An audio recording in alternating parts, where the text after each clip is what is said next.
Hey folks, ET here, and right now I am going to talk to you a little bit how I use watch lists to start to plan my trades and some of the things I look for while doing it, and the different tools that can show you different watch lists. So first thing I want to do is when you create a new watch list, it's pretty simple. If you draw down this right here, you see these ones with spaces. It'll tell you on the next page to not add spaces. If you add these spaces, if you do, they will not show up in the scan when you go to click your watch list. So you want them to look like this in whatever vernacular you want. I just put word salad all next to each other, and so I know what they are, and then I go ahead and do those things, right? So for now, we're going to create a new watch list.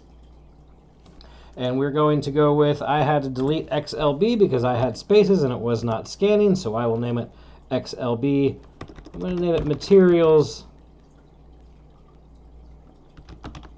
XLB there. Okay, the easiest thing next to do is, and I just use Google, to be honest, to find what each one of these tickers holds.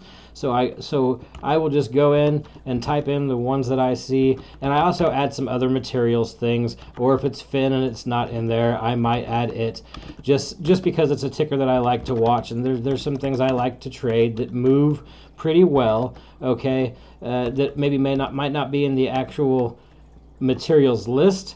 Okay, so just add what you want that fits into these things. All right, so we have added our tickers now, and we're going to click add. So this is what we see here.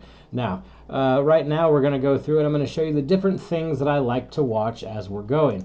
One of them is I like to check the sector flow. Sector flow is important to me for a couple of reasons. If I'm looking just for specifically what sectors are doing, I might want to check within all these other tools. So first we're going to go to Trading Flow. Pretty simple. We go to Trading Flow, we scroll down, we click your watch list, and I'm going to go ahead and click financials because I've been interested to see how they're doing after they've been so beaten down.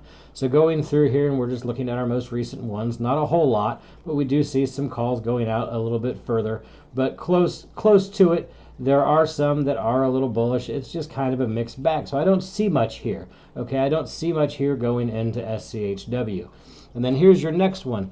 On a nice tip for when you're looking at Bullseye, if you're checking certain sectors throughout the day. Number one, when you're looking at Bullseye, you usually want to see this direction equals market net flow. You want to click that button. Okay, so if you're looking to long a specific sector one day and you think it's been beaten down, you click that button and then you can click financials and you can see what people were doing with Fin going in, and there wasn't a lot. If you look, 427, okay, not a lot of Bullseye alerts going recently because it's just been beaten down, and we were looking at Friday's direction of MNF, which is super bullish. So no real bullish Bullseyes have been shot out as of late when it goes to that. Of course, if we take that off, we might see some more, right? There's a couple more here that we're going, but it was a put, right? So there's a little bit of confusion with that sometimes, but I keep this button on for more clarity.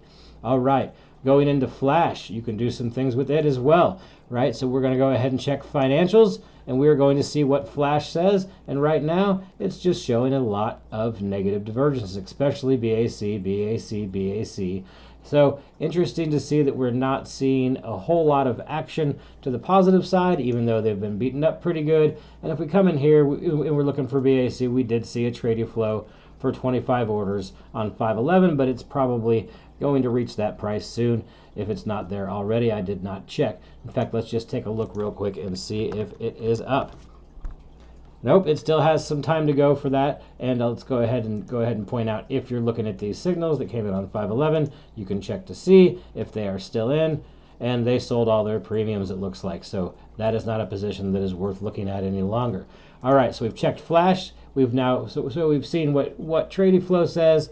We've seen what Bullseye says. We saw what Flash says. The next thing we want to do is we want to see what Scanny says. Scanny is one of my favorite tools to look at a couple hours after the market closes. So we're just going to come on in. I don't really do much besides click optionable and then click my watch list, which is going to be defense sector again. It's going to give you a brief rundown of what their percentages are moving up and down. But the interesting point is these signals over here, once you've built each watch list and you're looking for some direction, these signals here can help you if there are any that are firing off. So BK, right?